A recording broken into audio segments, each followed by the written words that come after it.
Mr. Trump, we feel great. I mean, the turnout's been fantastic. I think we're going to have a great day. We had a phenomenal poll come out last night. Actually, a pollster that called South Carolina. You know, I wasn't supposed to win South Carolina. We won in really a landslide, Chris, and we feel really good about this. I want to give you a chance to answer these reports that there's a lot of infighting in your campaign, that it's in a state of somewhat of disarray. I haven't heard those reports. I mean, we get it. We have a great campaign. I'm number one by a lot. Millions more votes than Cruz or anybody else. I have millions of more votes, as you know. I have almost 300 more delegates. I have not heard anything about infighting. I don't know where you hear it. Do you? Well, it's being reported, and there are people within your campaign I'm the only who are one suggesting. That would know. I'm the only. I doubt that. I doubt you that. feel confident that your campaign is all working We together, have and none of the people who have been brought in. Let me ask you: are we number one? You are number one, but will you we win have today? millions more votes than anybody else? Will we win today? I can't tell you, but we're going to have a great turnout, and I think we're going to do very well. As you know, it's not uncommon when things seem to not be going as well as they might have been, and I know you disagree with some of the assessments, but people have said not your greatest week last week, for sure. But I've had worse weeks on the campaign. I mean, I've had so many weeks that I think a couple of them that were worse, and I noticed in one case I went up in the polls, so, you know, couldn't have been so disastrous, but we actually have a very, very good campaign going. I'm number one by a lot. And, you know, the thing that nobody talks about are the votes. I'm millions of votes more than anybody else. You know, we talk about delegates, which I'm by far and away number one, but the votes are even more impressive because I have, if you take a look, is it close to 3 million votes more than the second place person. So we're doing really well. I had not heard anything about the inner fightings of a campaign. But, you know, we have a very successful campaign going, and I think we're going to keep it going. And let me just ask you about going on from here. How important is Wisconsin? And if Ted Cruz is able to win here, does it substantially make it harder for you to go into Cleveland and assure a win? Well, Ted Cruz can't win. There's no way he can get the delegates, and everybody has said that. All of your friends and everybody that I've watched has said that it's impossible, almost impossible, for Ted Cruz to win. So he would have to get it at the convention, which I think would be highly unlikely. So he can't win. We can win fairly easily. If we won Wisconsin, that would be a big help. And what has it meant in Wisconsin, do you think, that you've had the radio talk show host, you've had the governor, you've had so many people who are in the quote-unquote establishment who have actively said that they think that you're dangerous for their party and that they want to work to make sure that you don't win? Well, the governor has to say that because, as you know, I took him out. He was running for president, and I was the one that took him out, and I took him out rapidly, and I didn't ever even ask for his endorsement or his support. But I have the support of many people, Chris Christie, Ben Carson, people that ran and really ran much more successfully than he did. I have the support of many, many people. We just got the support of the 16,500 Border Patrol agents, which really is responsible for the border, or the southern border. And I mean, we have tremendous support from so many different levels. Senator Jeff Sessions, who Cruz was trying to get on his camp because he's one of the most respected senators. He endorsed Donald Trump. So we have tremendous support, but I can understand why Governor Walker wouldn't want to support me because I was the one that took him out of the presidential race, and it was pretty tough. I mean, it was a pretty tough situation. He was expected to win, and he ended up leaving one of the earliest to leave. So I understand that. That's why I never even bothered to ask for support. One of the toughest mountains for you seems to be with women now. In some areas, you have 70% negatives with women. Can you turn that around, and what do you think is behind it? Besides, obviously, there are people who are very concerned about your questions on abortion, very concerned about the fact that you continue to support Corey Lewandowski. A lot. Well, if you look at the tape, what did Corey Lewandowski do? So am I supposed to be loyal to a person, or because somebody filed something?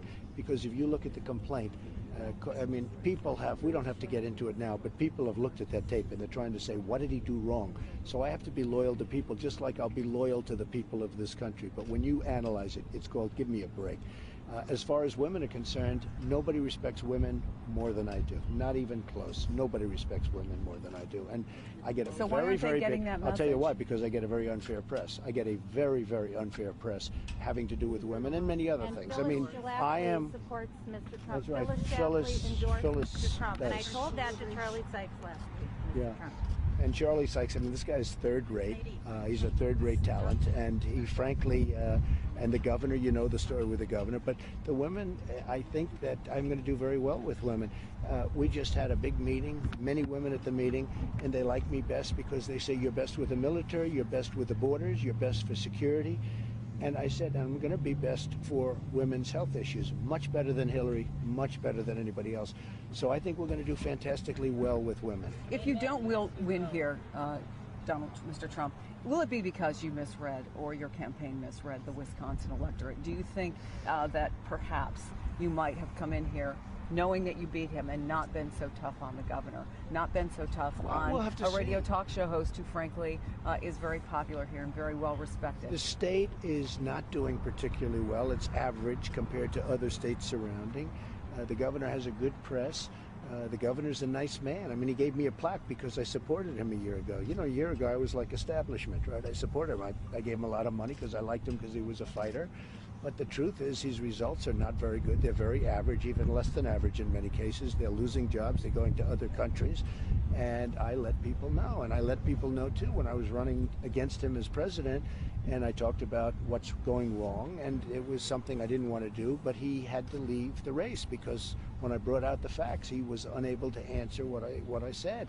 That being said, I've done great in Wisconsin. I mean, the people have, you've seen, I've had rallies that have been fantastic. Yesterday we had over 8,000 people trying to get into an airplane hangar. And it was in the middle, it was in an area that everyone said you couldn't get anybody. And we had thousands and thousands of people from all over Wisconsin coming. I think we're going to do well. A poll came out last night. And it was interesting because it was the same pollster that polled South Carolina that I ended up winning in a landslide. This was the poll that was most accurate in South Carolina and I believe also in New Hampshire, which I also won.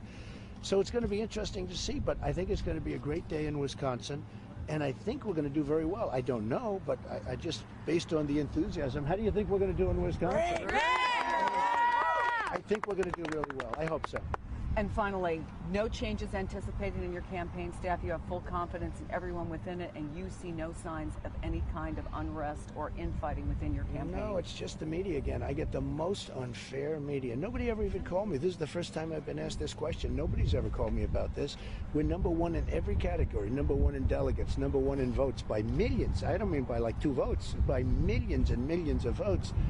And I'm very happy. And you don't feel ill-served, for example, to go on to a very popular talk radio show and you said you didn't know that they had been leading an anti-Trump because if you listen to that, I don't mind that. I mean, you go into the enemy camp sometimes, but you have to take on the enemy. He's not a very smart guy, not a very bright guy. And if you listen to the entire show, you would have said Donald Trump totally won that debate. I was on the show for 15 minutes, and everybody that listened to that show said, you convinced me. I've had many people call me that were going to vote against me. They listened to that show. By the end of the show, and they wrote me I have 2 or 3 letters, they wrote and they tweeted and all of this, and they said that by the end of that show, you have totally convinced me I'm voting for Trump. So, I mean, sometimes you go into unfriendly territory. That's part of the game.